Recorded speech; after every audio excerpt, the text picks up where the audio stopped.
Good morning to you once again. Thank you so much for joining us on the Morning Breeze. It's the 13th day of February, the year 2020. And just to remind you that there is a public holiday over the weekend. I mean, it's a sad reminder for many. I am Mildred Tohaise and joined by Simon Kagwa Njala. Simon, how are you doing? I'm great. What is it called? Loom. Loom Day, yes. Yeah, but then it wouldn't be a public holiday. It is a public holiday. It would be a celebration. It is a public holiday celebrating and commemorating his life. Yes, simple. Back in the day, if a day of that nature fell on a weekend, you would be given a Monday. We would be having a Monday off as a public holiday. Njala, when have you had such a time? You have worked in the media for a very long time. Until I started working. That's how unfortunate I am. But well, I don't fancy public holidays though. Yeah. They are counterproductive. They are very counterproductive. I love the culture of Kenya that burial only happens over the weekend. In Uganda, we bury it on any day of the week. Someone brought that proposal, and it was greeted by a lot of negativity. People love burials. Because sometimes they love, not that they love burials, but because we love to spend a lot of time. You have an excuse of, I'm using one day to travel, the next day to, spend the night over, and then the next day will be for burial. Before you know burials became another form of adventure. Taken.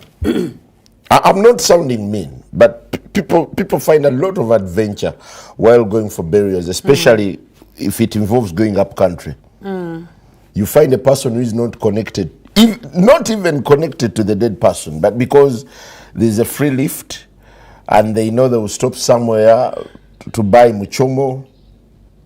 But the idea of burying over the weekend, I think, should be something that can be adopted. Yes. Yeah, but while we think about it, then funeral homes will have to reduce their costs of keeping the bodies. Talk of funeral homes.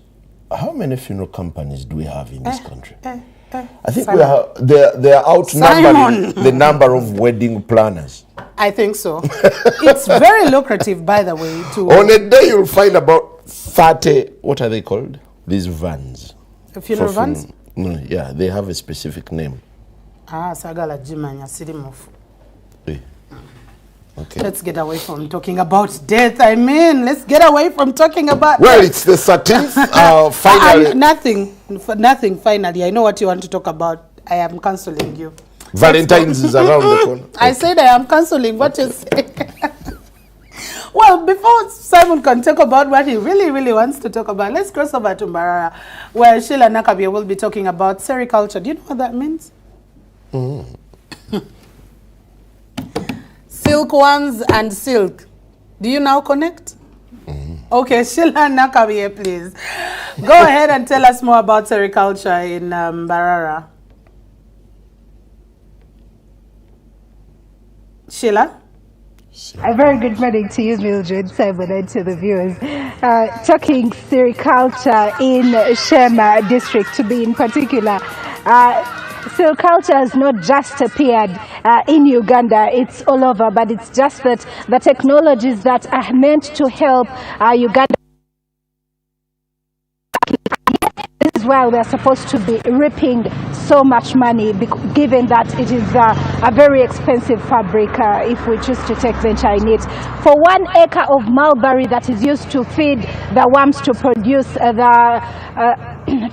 the thread, one will be able to reap about 4 million shillings from an acre, 14 million shillings if they go on to produce the cocoon where the silk is got, but 50 million shillings if they go ahead to produce the real fabric now. Elioda Tumwesije, the Minister for Science, Innovation and Technology, who is also the area member of Parliament, Sheema District, has something to say about technologies, silk production, and the production of the cocoons where the silk is got. And let's listen into Elioda Tumwesije.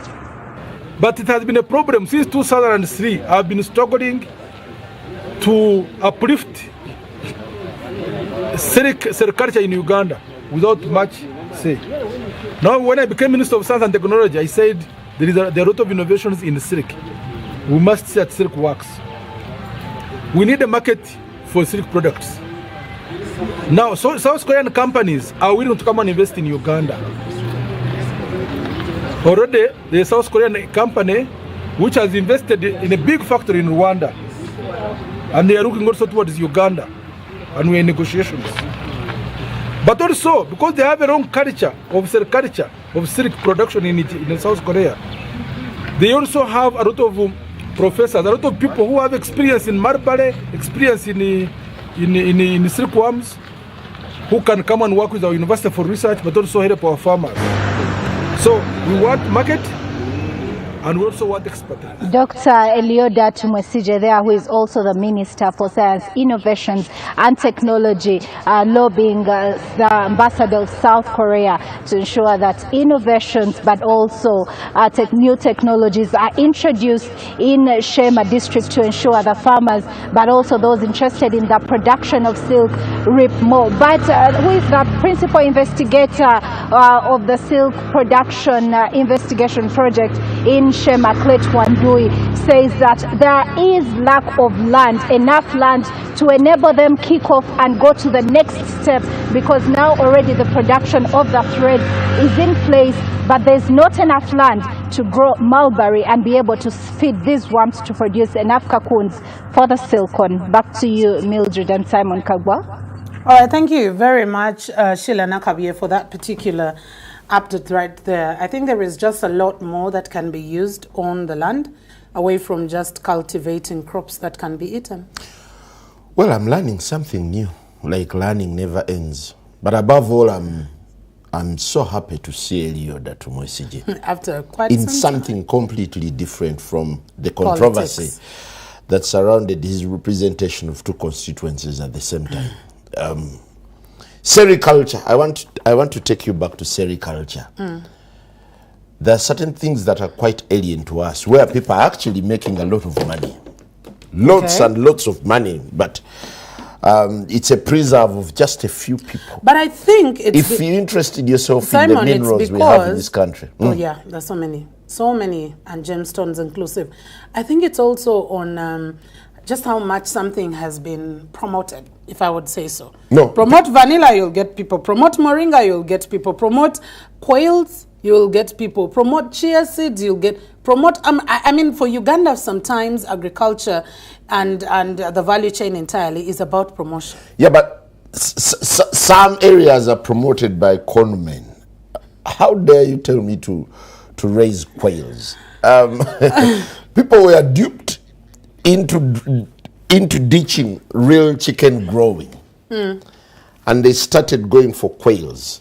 Trust me, they're counting quail losses. Eggs are quite expensive now, let alone the whole hype that came, and everyone's. How do you even go into a business that you're just reading off? There was a lot of buzz around eggs. Sijui, you swallow one egg and it will add you 30 more years. Those myths that never add up, they really never made any sense to me. The eggs are really nutritious, but not 30 years per egg. So when you take 10 eggs, you will live up to 300 years. It's the same thing that happened to biodiscs. Everyone started procuring biodiscs. If you have a problem, if you have a loan and you are sleepless, you just put it below your pillow. Goodness me. Maybe my next plan is to have a meal of ostrich egg. Yes, I'll let you know when I have one. How about ostrich egg?